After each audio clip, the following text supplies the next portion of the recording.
అయితే ఇక్కడ చూడండి ఇగో నమస్తే తెలంగాణలో ఒక వార్త వచ్చింది. రైతు భరోసా ఎప్పుడు ఇస్తారు అని మంత్రి జూపల్లిని ప్రశ్నించిన రైతు సమాధానం దాటవేసిన మంత్రి ఈ మంత్రి నిన్న ఏడ చూసినాం, మనం చూసినాం కదా లండన్లో మొన్న ఎంత ఎంజాయ్ చేస్తుండు చప్పట్లు కొట్టుకుంటా. ఇక్కడ రైతులు చేస్తుర్రా నాయన అంటే వాళ్ళు పోయి ఆడ టూర్లో ఎంజాయ్ చేస్తూ ఉన్నాడు, పద్యాలు వాడుకుంటా. సరే ఆయన వాడకపోయినా చప్పట్లు అయితే కొడుతూ ఉన్నాడు. అయితే ఇక్కడ చూడండి ఈ రైతు భరోసా గురించి ఎంత ఎదురు చూస్తున్నారంటే రైతు, మీరు ఇస్తారా తెలియదు, సస్తరా తెలియదు, ఎప్పుడు వస్తుందో తెలియదు.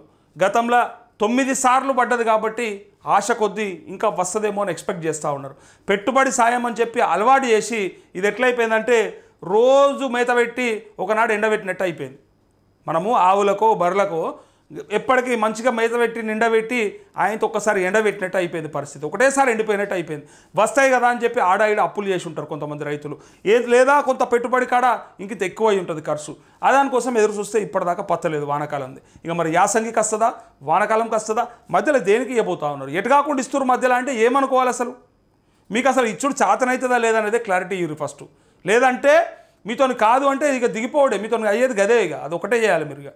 ఇక మాతో కాదు మేము నడిపించలేము అనుకున్నప్పుడు సపరేట్ కూకోవాలి మరి, అంతే కదా. ఇప్పుడు మీతో అయితేనే చేయండి, లేకపోతే ఇదంతా ఎందుకు ఈ పిచ్చి పిచ్చి మాటలన్నీ కూడా. ఇక్కడ ప్రశ్న అడిగితే సమాధానం దాటేసినట్ట మంత్రి కాదు ఎవ్వరికి ఇప్పుడు ఆ ప్రశ్నకు సమాధానం దొరుకుతలేదు ఎవ్వరికి.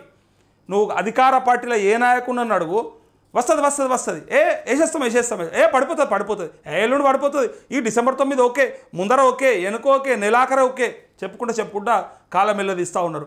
10 నెలల కాలం అయిందయ్యా అసలు మీరు వచ్చి. 10 నెలల కాలంలో గీళ్ళు మంచిగురని చెప్పురు ఒకరు, ఈ వర్గం సంతృప్తిగా ఉన్నదని చెప్పుండ్రి. కొరువితో తలగొక్కున్నట్టు అయింది ఈ హైడ్రోజన్ రేవంత్ రెడ్డికి.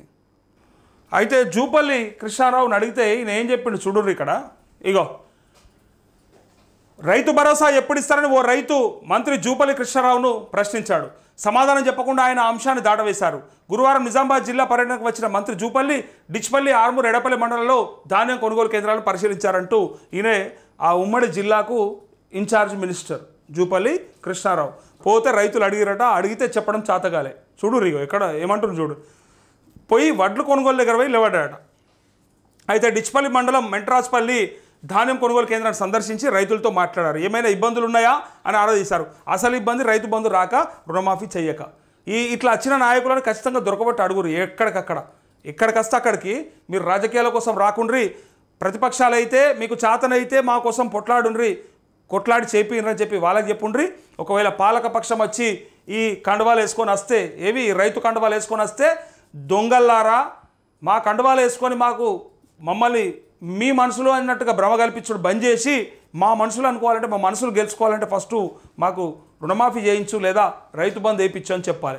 రుణమాఫీ అయిన రైతులకు కూడా చెప్తా ఉన్నాను నేను, ఈ రాష్ట్రంలో మాకైతే రుణమాఫీ అయిపోయింది, ఇక మాకేం అక్కర్లేదు అని కనుక అనుకుంటే మనోన్ని మనమే బొంద పెట్టుకున్నట్టు, మన తోటోని మనం నాశనం పట్టినట్టు. రుణమాఫీ అయిన వాళ్ళు ఎవరైనా సరే రైతు బంధు కోసం అంటే రైతు భరోసా కోసం మళ్ళీ మాట్లాడండి తప్ప ఎవరు వదిలిపెట్టొద్దు.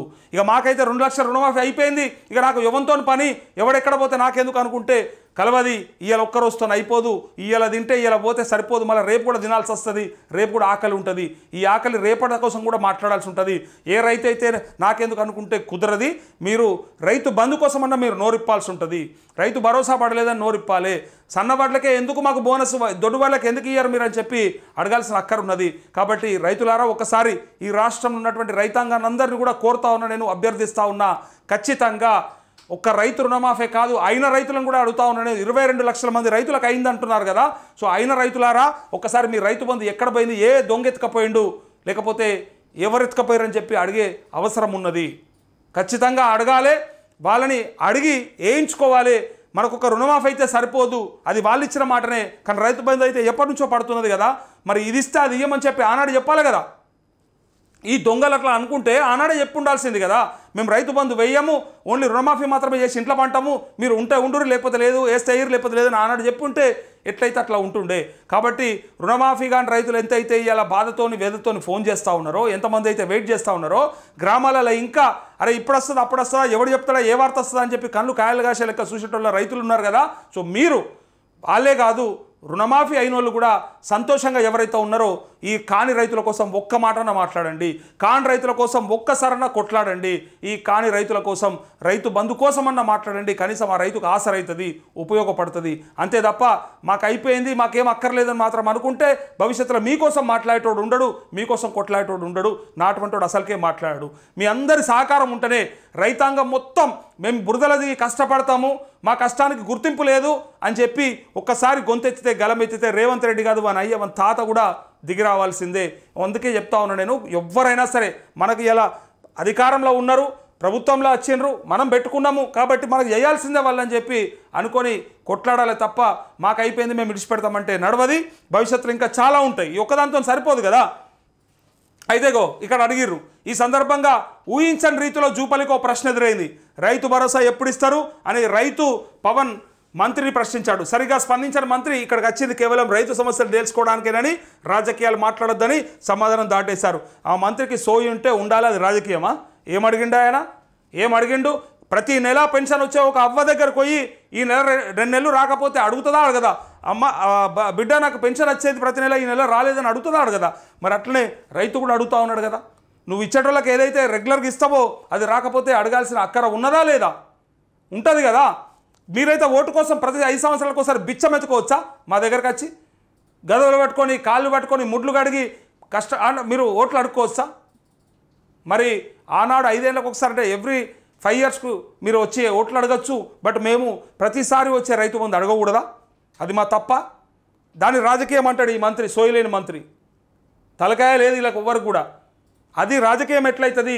రైతు బాధ అవుతుంది. అడిగిండంటే పెట్టుబడి సాయం ఏమాయని అడిగిండు, దాన్ని ఏదో వేరే పార్టీ వాడు అడిగినట్టుగా ఆయన అనుకుంటే అది భ్రమపడతా ఉన్నాడు. చేతనైతే క్యాబినెట్లో కూర్చున్నప్పుడు రైతులు అడుగుతూ ఉన్నారు రైతు బంధు ఏమే, రైతు రుణమాఫీ ఏకపోతేమని క్యాబినెట్లో చెప్పుండ్రి, ముఖ్యమంత్రికి చెప్పుండ్రి. ఇగో అయితే ఇక్కడికి వచ్చింది కేవలం రైతుల సమస్యలు తెలుసుకోవడానికే అని చెప్పి దాటేసిండ్రట ఈయనే. అయితే ఇంకొక దగ్గర ఇగో మహిళా రైతు రుణమాఫీ చేసేది ఉందా అని మానుకోట ఎమ్మెల్యేని నిలదీసిందట. ఇట్లా అడిగేటోళ్ళు కావాలి. ఎక్కడికక్కడ అడిగితే వాళ్ళకి ఇట్లా ఉక్కిరి బిక్కిరి చేసేయాలి. మీడియాలో మేము మాట్లాడాలి, గ్రామాల రైతులు అధికారులను అడుగుతూ ఉండాలి, అధికారులతో పాటు నాయకులను కూడా అడుగుతూ ఉండాలి, ఈ ఎమ్మెల్యేలను మంత్రులను కూడా అడుగుతూ ఉండాలి. అప్పుడు మాత్రమే వాళ్ళకి చేయాలనే ఒక అదన్న కలుగుతుందేమో. మనము ఒకసారి అభ్యర్థిస్తాం, రెండోసారి డిమాండే చేస్తాం, మూడోసారి ఇవన్నీ వెంటాడుతాం. మూడోసారి వెంటాడుడే, ఇక ఇడిచిపెట్టేది ఏం లేదు అవన్నీ.